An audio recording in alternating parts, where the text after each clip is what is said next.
My name is Doaa Ali. I'm a second-year PhD student from ECGM at Montpellier University, and I'm working under ILL contract. Actually, I'm working on alkaline silicides germanides for energy applications since March 2020. And I do that work under the supervision of Dr. Roman Vinoise, Dr. Michael Baudouin, Dr. Laurent Conduit from ECGM and Montpellier University. And I'm working here at ILL under the supervision of Dr. Michael Marik Cousin. So today, I'd like to share with all of you a very nice and brief introduction to the density functional theory. But before starting, I'd like to thank first all the people who have helped us in order to understand and introduce such a nice work today. So thanks a lot to our supervisor, Dr. Michael Marik Cousin. Thanks a lot for all the experts at ILL, Dr. Elisa, Dr. Miguel, Dr. Stephen, and thanks a lot to my colleague Miloš. At the beginning of my talk, as usual, I would like to put some highlights on all the points that we are gonna go through it today during the talk in order to organize our minds. So at the beginning, I'd like to start with a brief introduction to talk about or to identify what is the density functional theory to the people who never heard about it before. And after that, I will give a brief explanation of why do we need density functional theory, especially that we use it a lot at ILL here. And by that, I will introduce very briefly the fundamental theory that was the main reason for DFT to be born or come to this life. Actually, as we know, that when we have a new theory, normally it deals with something in the life. So DFT, it has a reason to exist in our life. And the reason of that, it was because the scientist was trying to deal with the complexity of a many body system and simplify it in more simpler system. So I just say complexity, it does mean that, okay, we need to simplify, so we will need some approximation to do that. So I would like to introduce after the first approximation that has been used. And at this point, we will be all ready to move to our topic for today, which is the density functional theory. And of course, at the end, after we all know the theory, don't worry, I'm gonna share with all of you the strategies that has been followed by DFT to do our calculation. And at the end, I'm gonna give tiny amounts or a part of, or examples of what we can calculate using the density functional theory. And of course, I will have a nice conclusion for all what we have talked about it today and sharing the references. So let's start at the beginning. What is the density functional theory? Density functional theory, it is a theory that deals with the complexity of the many-body Schrödinger equation. But don't worry for people who never heard about the Schrödinger equation. In a few seconds, I will mention what that's exactly. But why do we need it at ILL? Actually, we need it for many reasons. One of them, it could help us to prepare for experiments. And when I say that, actually, we could use DFT in order to study our system even before launching the experiments. So you will have a prediction and an idea, a clear idea about the different properties of the system. And that will give you an idea about what's really interested to study. For example, if we have found that lattice dynamic, it's interested, so we know that we will use an elastic scattering technique and go on like that. Then once we succeed to do the experiments, for sure, we will need to find a way in order to understand what do we see exactly. And here, density functional theory calculation would help us when we compare what we have found by the experiments with the density functional theory. Don't worry about this sentence. I'm gonna give a very clear example at the very end. Just remember that we have to give example. So I'd like to say that experiments and density functional theory have really a very, very strong relationship. They complete each other. Now we're ready to talk about the fundamental theory that was the reason to send the DFT to our life. Here I'm showing the time-independent many-body Schrödinger equation. It looks like a nice equation. For people who doesn't know, we have here what we call the Hamiltonian operator. I'm going to show after what this operator exactly. And then we have the eigenstates, we have the energy of all of the eigenstates. Okay, maybe you ask yourself, okay, we all know that. So what's the problem? If you remember at the beginning, I said complexity. So just to make it clear, if you really want to solve Schrödinger equation, what you have to do is that you need to think about n number of electrons and na number of nuclei multiplied by 3. And this makes a very big challenge for us. So to make this idea much more clear, let's go to the next slide when we talk about the operator, the Hamiltonian operator. Actually, if we look to Hamiltonian operator, we could see very clearly that it consists of 5 terms, which is the kinetic operators for the electrons, which is represented here, where we have the Laplacian, and Laplacian is a second derivative of the kinetic energy with respect to the position. And then we have the potential that's acting on the electrons by the nuclei. And then we have the electron-electron interaction here. Just to not forget, remember this part, because this part, I mean, we really would like, it will be easy to get it or to know it if we really have a way to identify the position of the atoms and the ionic charge. Now, the third term is the electron-electron interaction. And this is exactly which makes life difficult, but interesting. Then we have 2 other terms, which is the kinetic energy of the nuclei and the electrostatic interaction for the nuclei. So we could see that it's very big form, very big equation. Oh my God, everything is interacting with everything. How could we deal with that? And this is exactly the point. This is exactly the reason of why scientists start to do some approximation to simplify this. So the first approximation I'm going to talk about it is the Born-Oppenheimer approximation. This nice approximation is saying that if we look on a system that consists of Na nuclei and n number of electrons, so it will be hard to think about all of these coordinates. So the approximation from Born-Oppenheimer is based on the idea that all of us know that the nuclei, it's 1,800 times the mass of the electrons. And that means that it's much heavier, so the electrons are much faster. And based on this idea, he did a decoupling between the electron in the nuclei fields and the nuclei. And that means that electrons will see the nuclei as a fixed particles. So the coordinates of the nuclei will be just a parameter and their kinetic energy is gone. So do you remember this nice Hamiltonian? It will end up with only the electronic part. Okay, let's make it more nice, more easier. We could see it now. So from here exactly, it's going to be the starting point for our story today about the density functional theory.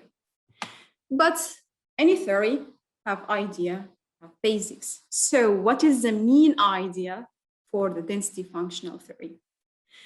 Remember the idea of the complexity of the wave function. So what density functional theory is trying to do is that it would like to solve Schrödinger equation, but using much easier way. If that's by having a way in order to replace this in electron wave function, which depend on 3 dimensions, with something much more easier that will depend only on 3 dimensions under a condition. This thing will have the same ability to get the same properties if we used it to solve Schrödinger equation instead of using the wave function. And this thing is what we call the ground state electronic charge density. Actually, this is going to be our hero for today. So by that, we're ready to launch and go, starting from the heart of the density functional theory, where the first theory has proved that the ground state electronic charge density, the 3-dimension function, remember that, could be used or can be used, or it will be used, to obtain the external potential. So uniquely, okay? So once we obtain uniquely the external potential, we will be able to get the right Hamiltonian. And by getting the right Hamiltonian, you will have ability to solve Schrödinger equation easily. But maybe you're asking yourself now in your mind, what does she say exactly? Okay, I have in the next slide, okay, let's go first to 1964, where we have Cohen and Cohen theorem. I have a nice example here just to make what I have said now much easier. The idea of that. Do you remember the nice Hamiltonian that I have just showed like a few minutes ago? In this Hamiltonian, would you ask yourself a question, what do you need in order to get the right Hamiltonian? Yes, that's true. Kinetic operator for the electron, it's okay. But you are right when you think in your mind that we need the ionic charge and we need the atomic positions. Okay, so how could we do that? You remember that when I just said that Hohenberg said the ground state electronic charge density will be enough to get the external potential and then the right Hamiltonian? Yes. So to make this idea clear, if we consider that we're going to do diffraction or X-ray or whatever, having the ground state electronic charge density in your pattern, if you do it diffraction or X-ray or whatever, you will have some peaks. Where the position of these peaks will give you exactly the atomic position, and the height of these peaks will give you an idea about the ionic charge, because there is a proportional relation between this height and between the ionic charge. Oh, so that's mean if I have this electronic ground charge density, I could deal with everything. I could get everything. I could get my right Hamiltonian. Yes, you could do that. But you have forgotten to think about this term. This term is representing the electronic interactions. That means if we want to solve the Schrödinger equation, we need to think about all kinds of the interactions between the electrons and each other. And this is really so difficult for us. So from this point, from this moment, that will make life more interesting and which make density functional theory very, very interesting for us. It's only 1 year after. Let's go to 1965, when Cohen-Sham said, okay, if we have a difficulties to think about the different interactions between the electrons in the many-body problem, here, you remember the Hamiltonian? Okay, this guy did a very nice trick. He said, okay, let's think about system which is in interacting objects, and we will call this object Cohen-Sham electron. They are interacting inside Cohen-Sham potential. Okay, by that we will avoid the electronic interactions, but remember that, or maybe you ask yourself now, okay, but where is the reality of the system? I mean, I lost the interaction between the electrons. Yeah, this is what's coming in a few seconds. Actually, this guy have introduced something very nice, and this is exactly the trick. He said, okay, let's add one more part. This part is what we call the heart rate exchange correlation functional. This part will have all the missed effects like kinetic energy, electronic interaction, all what we miss from being similar to the real system. So once we have this term, we will be able to use the Hamiltonian from the Cohen-Sham because we will have the same electronic ground state charge density as if we have it from the many-body problem. So, okay, but to be honest, you will ask, okay, what is this term? Actually, when he have introduced this theory, he didn't introduce to us how to obtain this term. But after that, for many, many years, there were like many approximations. Remember that I have said approximations. It's not accurate, it's just approximations for this. We can't get it accurately. So today, I'm going to share with you only two approximations, which are the simplest exchange correlation approximation.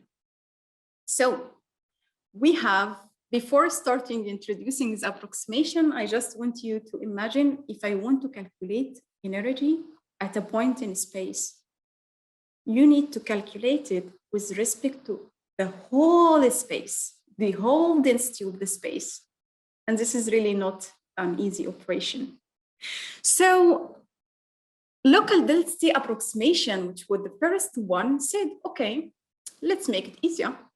We will consider that we have a homogeneous electron gas, and then we will divide the space into different grades, and then we could calculate the energy for each grade or each particle locally, and then we will sum all of them up. Actually, just to note that for the energy per particle of a uniform electron gas of density, this could be calculated using the quantum Monte Carlo method. Don't worry, in a few minutes, maybe not far away, my colleague Miloš will talk about this Monte Carlo, so you will have a background about it today, don't worry. But now the scientists said, okay, now we are depending on the density of a homogeneous electron gas to calculate the exchange correlation energy. So the scientists really said, okay, let's get in and again, like more physical effects, like make the system more natural. And to do that, they have done a very nice thing by saying, okay, let's calculate the exchange correlation energy, about the same idea to calculate it somewhere, but not only depending on the density, but also depending on the gradients around this point. So you see, you add more physical part. And actually, there were many approximations have done after, and until today, the scientists are still doing more and more approximations. And if you ask me as a question, how do you know which one is working with which system? I will tell you, we don't know. We just keep trying different approximation, and at the end, we find which one is better. I'll show example on that at the end as well, so no worries.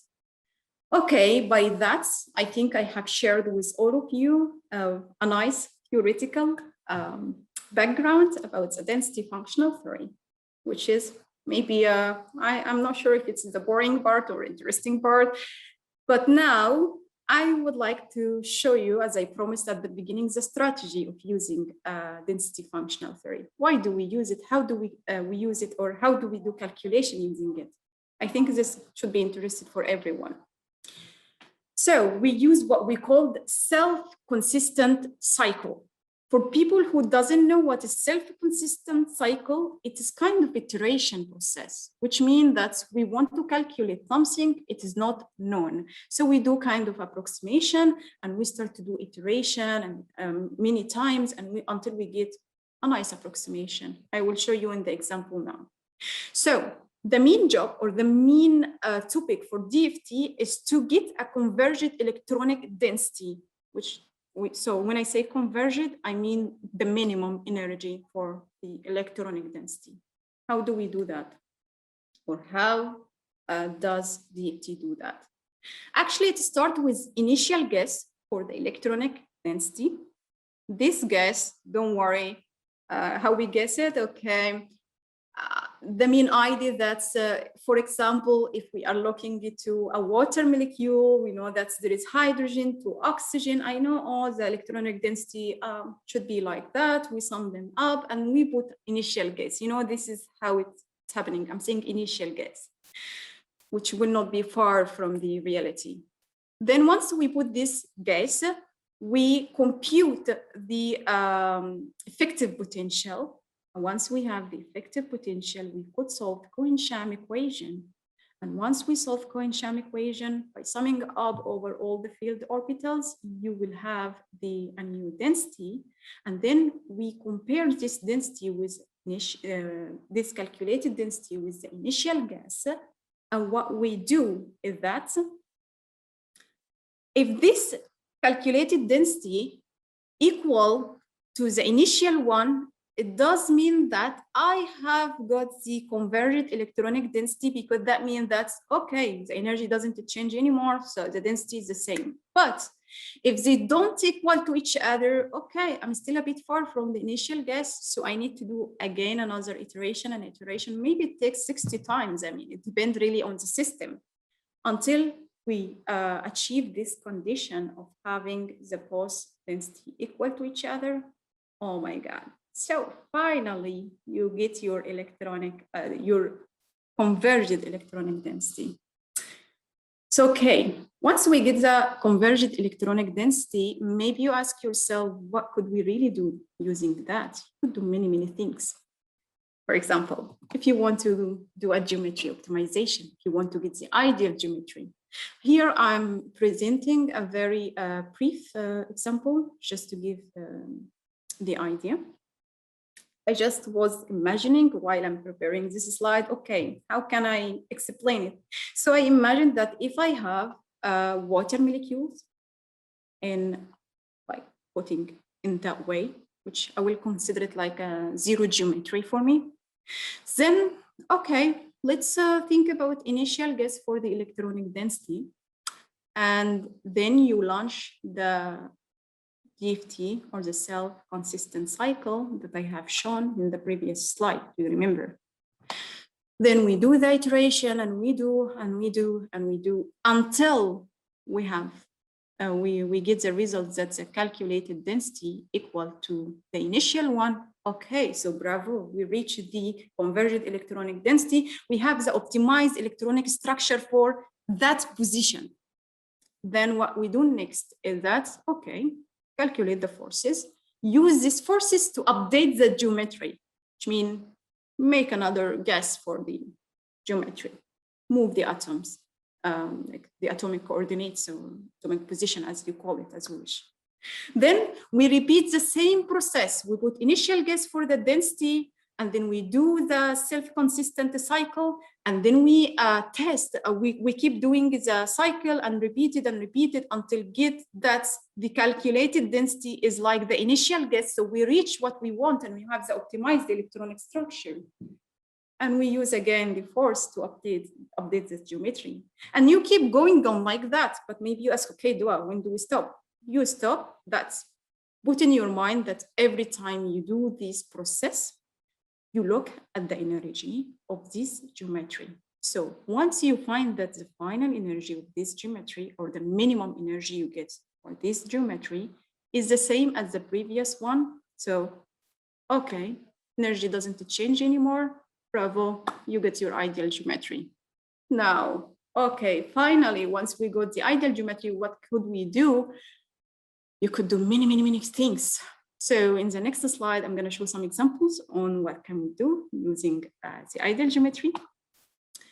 For example, you have your ideal geometry, like you have the ions at their equilibrium positions. Then you could do a finite displacement for the ions. And by that, you could calculate the Hillman-Feynman forces. You know, for people who doesn't know, Hillman-Feynman forces, it is a forces that is all the forces on the ions, and we do that for all. So, okay, how could we use it? Actually, Hillman-Feynman forces is very useful because it helps us to get the force constants that are the elements of the dynamical matrix. Once you do that, okay, use this information to, for example, we could calculate the phonon dispersion curve. Here I'm showing a very nice example which comparing the experiment with the approximation. So how do we do it? You have the inelastic neutron scattering data in blue, and then it's exactly the same to approximation I have mentioned before. We do the calculations for the phonon dispersion using the two calculations. You know, this dashed one, which is GGA, you could see that for phonon frequency, it is underestimate the experimental phonon frequency, while LDA, which is in red, it's much more accurate. Okay, so we conclude from that LDA, it is the best or the match or the more accurate approximation to use. So we could trust it. And when I say we could trust it, that means if you want to calculate some properties that cannot be measured or that are not measured by experiments, you will trust LDA, not GG at all. Okay, this is the point. But remember, it is accurate for this particular case. You know, each materials, each system really have a different approximation that could work well for them. Okay, what else? Some people would like to look at the density of states. Okay, you could do that. Some people will say, okay, from doing the calculation for density of states, can I calculate the phonon group velocity? Yes, sure, you will have the information required for that. And some other people maybe are interested in thermoelectric materials like me, for example, so they will be interested in lattice thermal conductivity. So actually you could do many calculations using the DFT. Another example, do you remember at the beginning when I have said, I will show you one example that make a bit the idea more clear how we do a comparison with experimental data? Okay, this is the time. Actually, we could also calculate what we call the partial density of states. And partial density of states is helping us, or it helps people in order to know the contribution for each element in the density of the states. So, okay, how it's useful. Okay, I'm giving here one example. For example, I forget to say that we are talking here about the 10 selenium compounds. So, for example, okay, I could do like the partial density of states, and how can I see? Actually, the nice thing about the partial density of states, it will show you about like each peak is due to the contributing or it's result from which elements do this contribution. So for example, here in this calculation, it has been done using the two approximation, GGE and LDA. So as we could see here, we have different peaks, but the calculation is showing me that peaks here at low frequency, it's gonna result from 10, and the high frequency, it will result from selenium. Okay, how could it be useful? If I go to compare with experimental data, for example, this one experiment or measurement was done using a resonance inelastic X-ray scattering technique. But the idea that once you have the calculated peaks, you will know from it the position for each element in the experimental data as well. But how could it be useful more? Okay, if you are doing a comparison, for example, with different like experiments at different temperature. So sometimes when you see this peak, okay, going to higher temperature, maybe it's a little bit softened, maybe it's a little bit softened. So it does mean that this element start to be melted more in the sample, right? So, I mean, see, it's useful now to know, okay, which elements, because experimentally you could not see each element separately. So this is what the calculation help us. Now, also, if you wanted to log in just the direction barrier to A or the direction perpendicular to A, you could do whatever you want. You could also calculate the mean square thermal displacement parameter. You could do some thermal dynamic calculation. For example, you could calculate the heat capacity. Actually, I will say, wow, there are many other properties that can be calculated using DFT. So it's very one of beauty things in the life. It's really beauty of life. We want to say it's beautiful technique. So DFT is nowadays a vital tool in material science. And it has been used as a reference method in the solid state community and material communities. We could notice from this scheme here showing us the progress of the publications or the use, which refer to the huge increasing of the using of DFT with progress of, or with like going in front for the years. So, so now DFT could be used to model a system that contains from 100 to almost 1,000 atoms. And I love this expression. We could use it as theoretical microscopy because it's really, we could use it as a probe for some microscopic properties like electron density and whatever you want. So now I have 2 more slides, or let's say 1 and then the reference. But the next slide is really for the people who have slept or who really, I mean, out of the line, or who really cannot afford listening to me anymore. So please, I have done this slide especially for you because I know that it's maybe a new thing for most of the people. So I have put just some highlights about DFT. Please try to focus on it. Maybe you get at least one information, one useful thing before leaving today. So take-home message. Do you remember that I have said in DFT we could calculate Hellman-Feynman forces, right? I will ask you later after the presentation which slide. Remember that.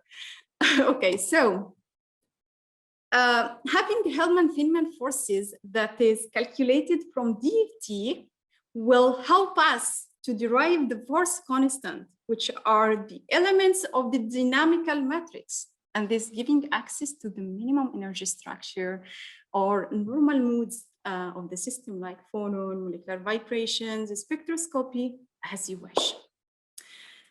Remember that. It's a nice conclusion. And just at least to know that today, for people who really was confused, today we were talking about lattice dynamics at minimum energy at 0 Kelvin. Please remember that DFT is doing the calculation at 0 Kelvin.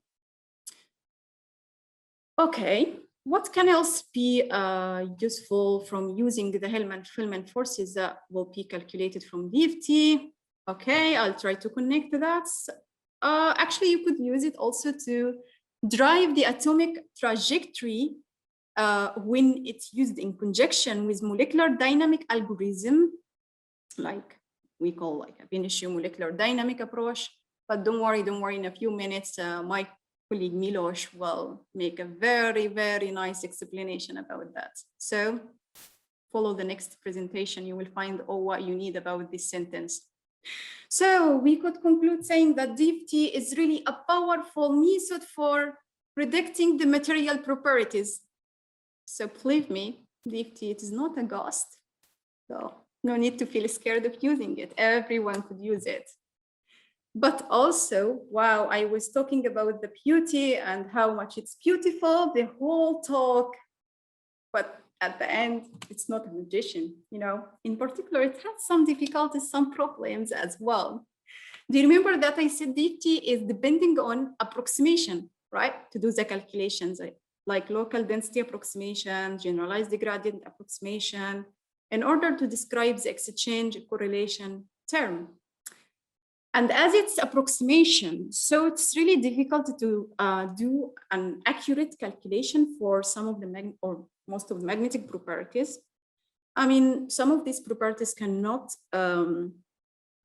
be calculated. And even some people try to do calculations or try to calculate the exchange correlation with praying to get an accurate result. Believe me, it's not easy. This is what I read. I think magnetic people will know more than me because I have no background, but I found that it's a nice information to mention it for the magnetism community. Also, if you want to do, for example, the dispersion interactions, because dispersion interactions mean that we are dealing with the attractions between atoms. So we are thinking about long force distance, and we are dealing locally with local approximation. So also DFT doesn't succeed with doing such calculations. At the end, for everyone, I would like just to remind that DFT, it's a beautiful calculations, but it's still limited system. I mean, still limited to the systems that containing a small number of atoms less than 1,000. It's beautiful, but everything have limitations and have some problems. Yeah, and at the end, I'd like to share some nice references. Here, there are 2 quantum mechanics references. They are nice if you want to refresh your information about quantum mechanics. I know that most of you have a nice background. And yeah, for the density functional theory, personally, I have used the first book in order to learn about it. But after that, I discovered that the second book here, it's going to be very useful for people who doesn't like to look on a lot of equations. We'll explain it very well. And And yeah, there are some other references. And if you are interested in the future to use to do the calculation using the density functional theory, depending on the Vienna-Pinochet simulation package, I will, or don't hesitate to go to the documentation, because personally, I have found it a very, very nice source to learn how to do such a calculation. And thanks a lot for all of your attentions. I hope that you have at least learned something today from my talk. And thank you.